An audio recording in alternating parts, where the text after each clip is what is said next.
Hello বন্ধুরা, commerce জ্ঞান মন্দির ইউটিউব চ্যানেলে আমি তরুণ পারিয়াল তোমাদের সকলকে স্বাগত জানাই। অ্যাকাউন্টেন্সি হিসাব শাস্ত্রের 2024-25 নতুন শিক্ষাবর্ষের নতুন সিলেবাসের প্রথম chapter introduction and theory base of accounting এর বেসিক অ্যাকাউন্টিং টার্মস এর লেকচার 2 নিয়ে আজ আমি তোমাদের সামনে হাজির হয়েছি। লাস্ট ভিডিওতে আমরা ক্যাপিটাল, উইথড্রল, ড্রয়িংস এবং ট্রানজ্যাকশনের পাশাপাশি ইনকাম এবং এক্সপেন্ডিচার নিয়ে আলোচনা করেছিলাম, কিন্তু সময়ের অভাবের কারণে সেই ভিডিওটি সেদিন কমপ্লিট করা সম্ভব হয়নি।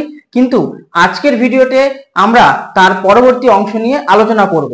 তো তোমরা যারা সেই ভিডিওটি দেখোনি অবশ্যই দেখবে। ভিডিওর লিংক আমি আজকের ভিডিওর আই বাটন এবং ডেসক্রিপশন বক্সে শেয়ার করে দিয়েছি, সেখান থেকে তোমরা ডাউনলোড করতে পারবে। আজকের ভিডিওতে আমরা আলোচনা করব এক্সপেন্স, প্রফিট, পারচেজ, সেল, ডেটার অ্যান্ড ক্রেডিটার এবং ডিসকাউন্ট নিয়ে আলোচনা করব। তাই বরাবরের মতো আজকের ভিডিওটি খুবই ইম্পর্টেন্ট, তাই ভিডিওটিকে লাস্ট অবধি অবশ্যই দেখবে। ভিডিওটিকে লাইক অ্যান্ড শেয়ার করবে।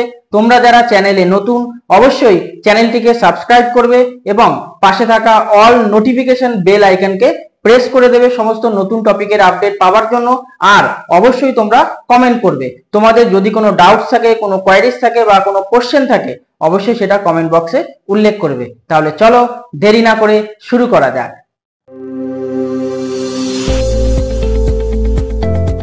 তাহলে বন্ধুরা শুরু করছি আজকের টপিক।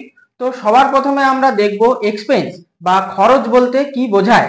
বলা হয়েছে all goods and services used to earn income and for which an organization pays a sum of money are called expense in accounting। অর্থাৎ অ্যাকাউন্টিং এর ভাষায় যদি কোনো প্রতিষ্ঠান ইনকামের উদ্দেশ্যে যদি কোনো পণ্য বা পরিষেবা পারচেজ করে এবং তার বিনিময়ে যে অর্থ প্রদান করে তাকে আমরা বলি এক্সপেন্স বা খরচ। যেমন salary expense, wages expense, van fare expense related to purchase of raw materials. অর্থাৎ আমরা আমাদের ইনকামের জন্য যে সকল খরচাগুলো করে থাকি সেই সকল খরচাকেই আমরা এক্সপেন্স বা খরচ হিসেবে গণ্য করতে পারি।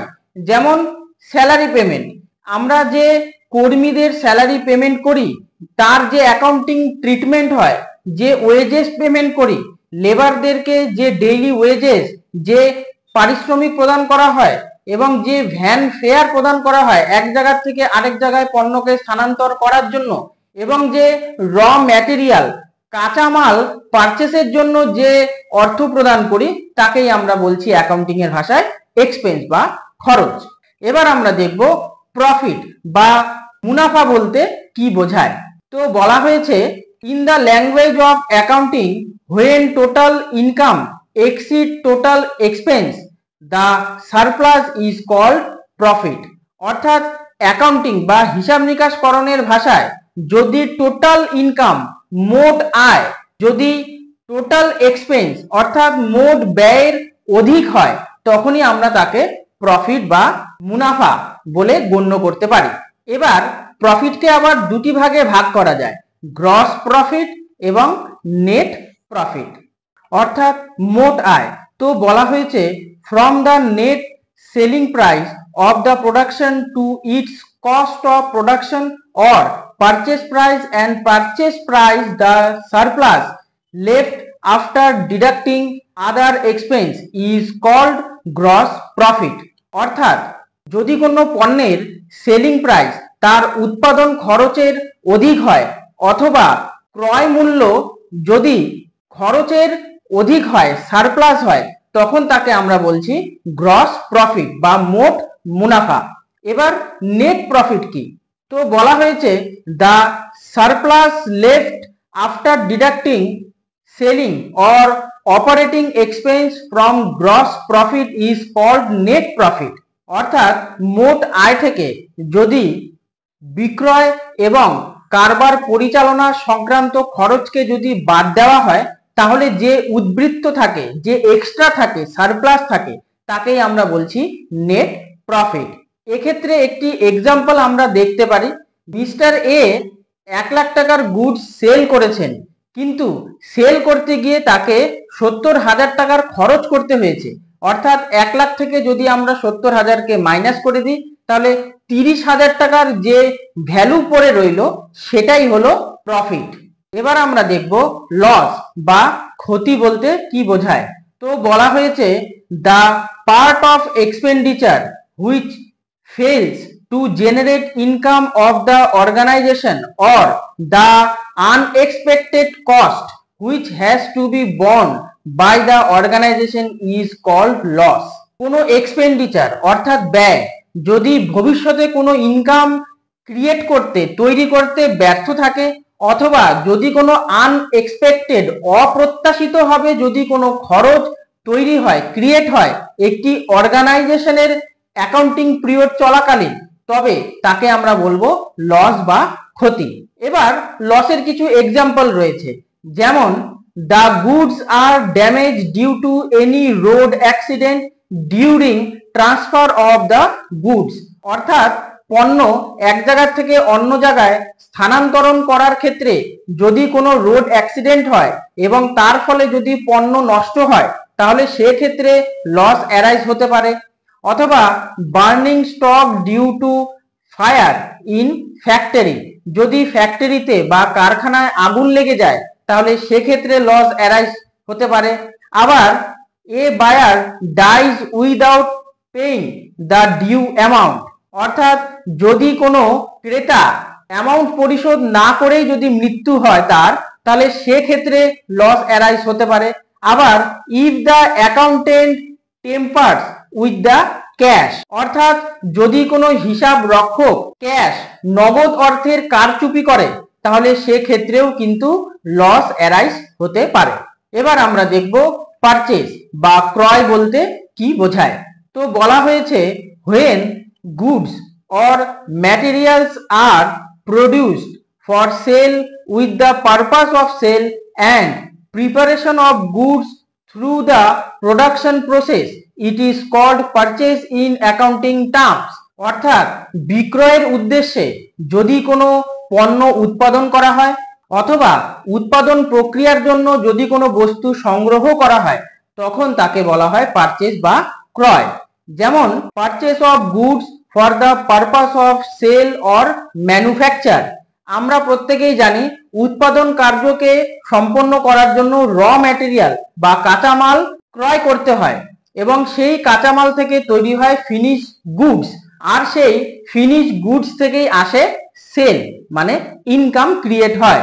আর সেই ইনকামের জন্যই যে পারচেস করা হয়, যে দ্রব্য সামগ্রী পারচেস করা হয় তাকেই আমরা বলছি ক্রয়। এবার এখানে আমি একটি এক্সাম্পল তোমাদের জন্য দিয়েছি, যেমন বলা হয়েছে if mister Ram buys 10 bundle of jeans for sale at 50,000 then it can be called purchase. অর্থাৎ মিস্টার রাম যদি তার কারবারের উদ্দেশ্যে, অর্থাৎ তার যদি ট্রেডিং বিজনেস থাকে, অর্থাৎ কেনা বেচা সম্বন্ধিত যদি বিজনেস থাকে, তার যদি কোনো কাপড়ের দোকান থাকে এবং তিনি যদি কোনো কাপড় যদি পারচেস করেন বিক্রয়ের উদ্দেশ্যে, তাহলে তাকেই আমরা বলবো পারচেস। কিন্তু if mister Pankaj buys 10 computers for his shop for 1 lakh then it can not be termed as purchase but it is considered as asset।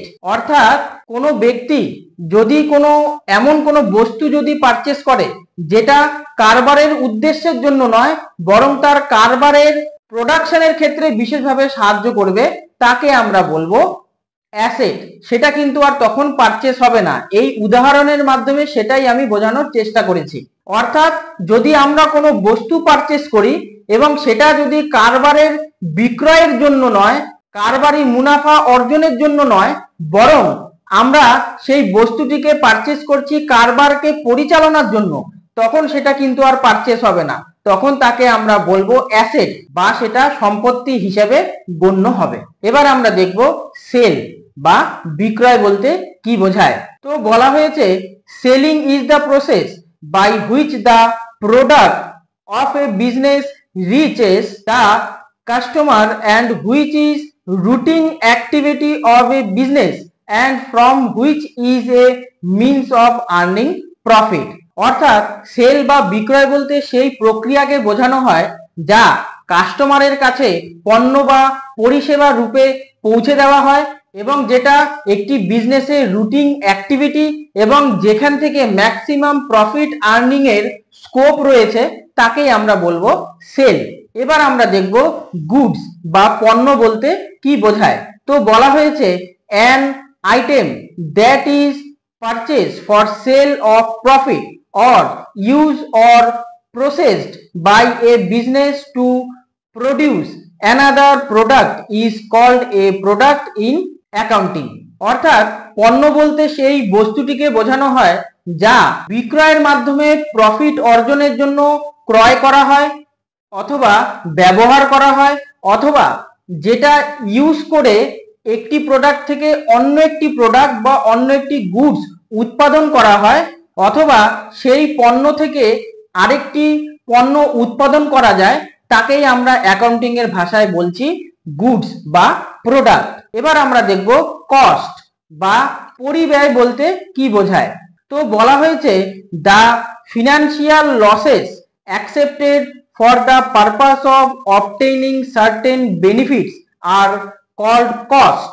অর্থাৎ যদি আমরা কোনো আর্থিক ক্ষতিকে কোনো আর্থিক সুবিধা অর্জনের একটি মাধ্যম হিসেবে গণ্য করি তখন তাকে বলা হয় কস্ট বা পরিব্যয়।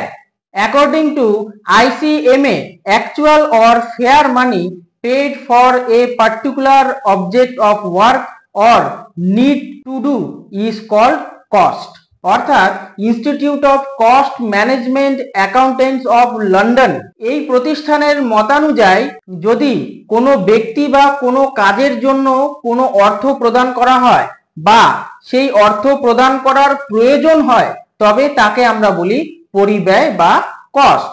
যেমন ধরে নিচ্ছি উৎপাদন কার্যের জন্য মূলত তিনটি জিনিসের প্রয়োজন হয়, কাঁচামাল, শ্রম এবং অন্যান্য খরচ, এবং তার জন্য আমরা ইকুয়ালি যদি 25 টাকা 25 টাকা এবং 25 টাকা অর্থাৎ 25 × 3 অর্থাৎ 75 টাকা যদি আমরা ধার্য করি তাহলে এই প্রত্যেকটি খরচকে আমরা বলছি পরিব্যয় বা কস্ট। কারণ এই ধরনের খরচগুলো কি হয় ভবিষ্যতে আমাদের ইনকাম জেনারেট করতে বিশেষভাবে সাহায্য করে।